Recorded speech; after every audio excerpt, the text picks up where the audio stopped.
Sup guys, Multiplier here. What I thought I'd do today is something a bit different and basically run you through some thoughts about studio setup. So I'm moving studio soon. I'm just kind of thinking about what kind of works well about my current setup and what doesn't work well.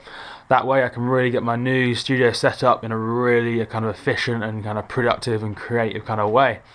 So yeah, thought I'd run you through kind of what's working, what isn't working, and just some things to think about when you're kind of setting up your zone. Because it definitely makes a huge difference kind of how you have everything set up. So yeah, let's get straight into it. So I'd say first of all, the things that are kind of working well about my setup was kind of two main kind of things that I think most people should think about when they're setting up their kind of studio.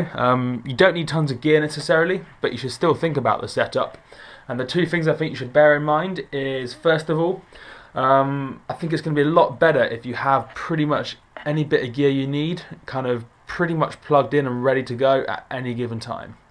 Because I tell you what, if you're in the mood to kind of create a track and you're feeling creative, you kind of buzz in, you're like, yeah, let's do this. And then it's like, oh, I've got 20 minutes of kind of rearranging, moving this out of the way, plugging my keyboard in. Oh, where's that cable gone? 10 minutes of digging around for the cable, plug it in. 20 minutes later, you can't be fucked anymore.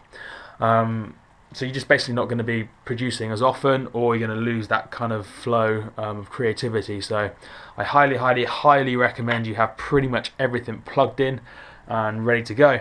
I've noticed a huge difference kind of over the last year or two as I've kind of changed my setup around, as having things kind of ready to go versus kind of cables not plugged in. And it's just, you want shit ready to go. If you're feeling creative, you need to just have the gear not get in your way, because gear's great, but if it gets in the way of what you want to do, it's kind of pointless and you ruin the whole point of things. Because being creative and kind of having that creative spark is the whole point of it all. Not mixing that snare properly, that's not the whole point of it all at all.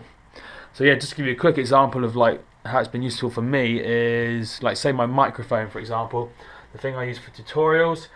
Before I had it all like permanently plugged in, I didn't do many tutorials because it was like a 15-minute kind of hassle getting the mic out of the mic case, figuring out where my preamp cables were and plugging it all in, and it was just like this big hassle. Whereas now I can press like two buttons, like turn on the phantom power, turn on the limiter, turn 3 knobs up, which I know roughly the positions, and boom, my mic's ready to go and I can record something.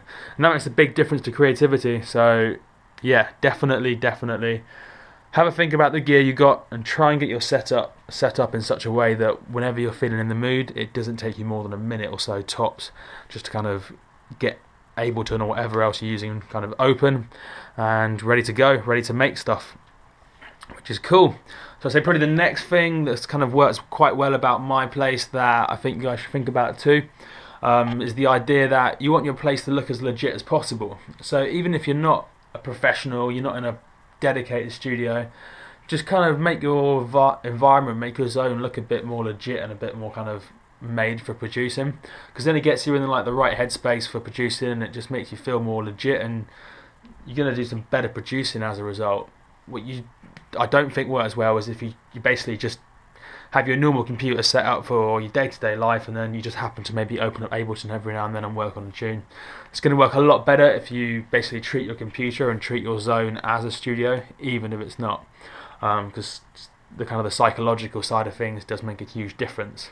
And there's loads of ways you can do that, whether it's simply kind of, for me it was like, say, moving my desk in the middle of the room partly, which was partly for acoustic reasons, but it also just psychologically makes it kind of the prominent part of the room, and it's just like saying this is a studio basically. Same with like the acoustic foam. Yes, it is good for acoustics and stuff, but to be honest, I do most of my mixing on headphones anyway. But just having that kind of acoustic foam set up, it just kind of gets you in that right kind of mindset that like this is a studio and we're going to make some legit shit right now.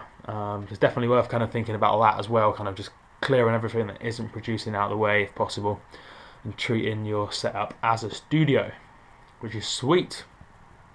So yeah, and what isn't working too well about this setup? Well, despite what I said on my first point, my main keyboard and Ableton push aren't permanently plugged in. It's super quick and easy to plug them in, but what I think I'm going to do is get a really nice USB 3 hub, and then plug that in so it's even quicker for me to get my keyboard and Ableton Push going. It still only takes me maybe 10-15 seconds right now, but the fact that I do have to spend 10-15 seconds kind of moving a cable in, and then I also have to choose between the Ableton Push or the keyboard as well, because I don't have a hub, which again kind of restricts creativity a bit. So I'm going to come up with some sort of setup where basically all my keyboards and I might even get some more desk space to facilitate it, but all my kind of MIDI gear is plugged in at all times, and I don't have to kind of choose between one or the other, which will be cool. So yeah, and most importantly, I guess, is my studio is not set up for collaboration very well right now. It's almost impossible for me to kind of work with someone else on a tune, because there's no real place for them to sit. It's really kind of focused around one person. So I think that's definitely going to be something I'm going to factor into my next studio setup, is going to be just making sure that, like, if I get some other producers around, we can have a proper good like environment for like collaborating on shit as well. So that's going to be something I'm going to factor into the setup as well, which will be pretty sweet. And yeah, that's pretty much it for my thoughts on a studio setup. Hit me up in the comments and stuff if you have any thoughts of your own, or even if you have some like links to your own studio, just to see how you guys are running things. And yeah, it's cool shit. Oh yeah, I said one other little point that might be quite useful is get a second monitor. You can see I've got 2 monitors now. It's made a big difference to my producing, just because I can see more stuff at once. I'm a real visual guy when I'm producing as well. I need to see what's going on, so I can see kind of what's gone into the track, so I can make good decisions. But yeah, monitors are so cheap. There's no real excuse for not having 2 monitors, especially if you only got a laptop and you're having trouble seeing all your tracks at once, or you spend too long kind of organising, like just moving around your kind of DAW because you've got lots of windows everywhere. Just get another screen. They're super cheap now, so it just makes life a lot easier. That's my thoughts anyway. Just sweet. And yeah, I've been Multiplier. Check me out. Links and shit below. Sweet. And yeah, I'll definitely keep you updated when I do actually move studio and set up the new place. I'm pretty pumped and stoked and amped, all rolled into one. Oh yes.